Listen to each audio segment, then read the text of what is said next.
Hey guys, here I am again with my another episode of Reality of My Life.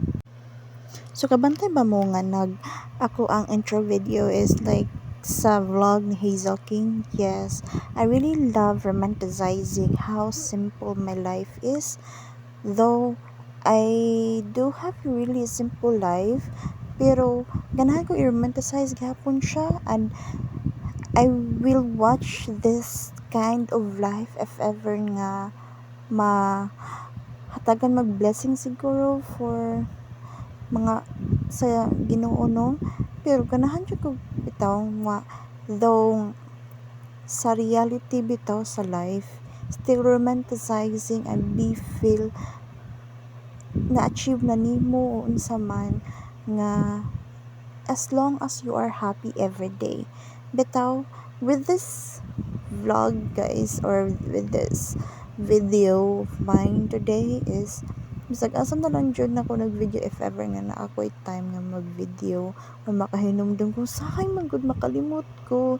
So with this clip guys, nagtrim ko sa ako a baby, no, sa iyang nails. Kay okay, taas kay siya nails, tapos I am very hadlok na ko ba nga ang usahay ang iyahang nails kay basin maabot siya mata. So di ba, baby pa kay siya, 2-month-old, tapos dili na kuanan na naanay something wrong hinon sa iyang mata because of sa taas iyang nails.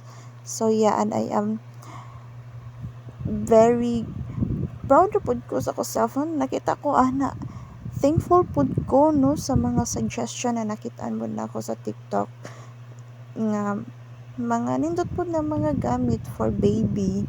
So klaro kayo no nga kasagaran gamit sa mo baby gikan jud sa online shops jud gipamalit. So I am very satisfied with this rocking chair nga napalit na ko for our baby. Kay kadali ra kay siya pakatugon. Ana lang, di ba? Katugon na siya, di ba? So dili na kayo kung magsige og kanang kugos niya, and very convenient kaayo siya, di ba? Pakatugon siya, patutuyon, very convenient kayo. I am very thankful gyud sa uban nga nag-suggest ani. Kita na from 6:30 a.m. until 10 p.m. I mean 10 a.m. Di ba, amo a baby, no, smile lang siya, very cute kaayo. Tapos kay siya tug as in 10 a.m. to 11:30 na 11:30 na siya mata ani, di ba? Tapos kaya katug, and very convenient ra jud siya, mura siya duyan na rocking chair jud siya, nice kayo, no, ananaon na nako siya, tapos convenient jud kayo. I am very happy with my purchases jud sa online shops.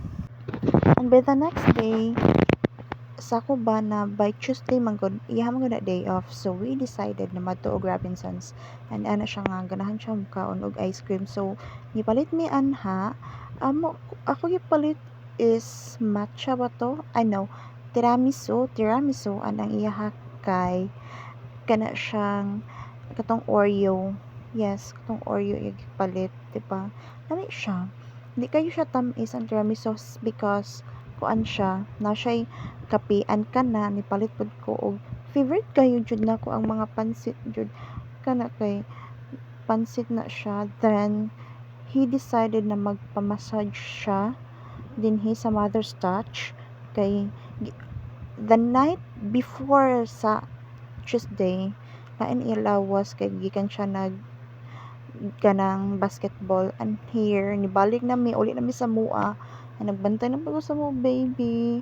And this one, another milestone for our baby, ikalit lang siyang taog, di ba? Bantayanan kayo kay mukalit lang taog ang baby. I don't know sa ako ng pag position sa pag magtutoy nako, pag mutana ko yung anak na siya.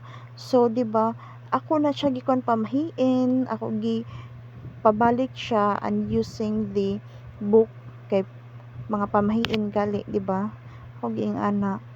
So I am very thankful nga nakita ko sa ing anak So your first milestone or another milestone sa tanan milestone unta sa ko baby. And I am also very thankful sa muslingan nga nagpa-photocopy sa ako amay na lang na ako'y halin. And with this one, niadto ko og general PTA meeting sa abuang eldest.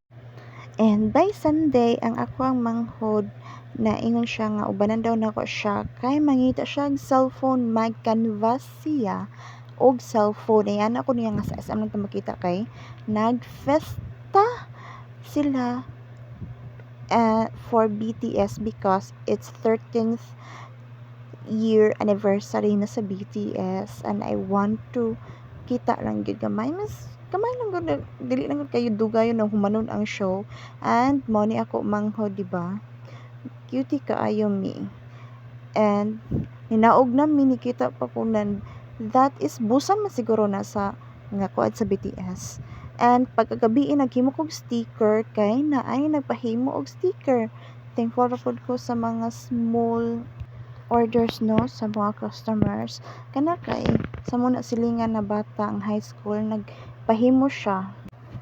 I think this will be the end of my vlog today, so see you on my next one guys, bye.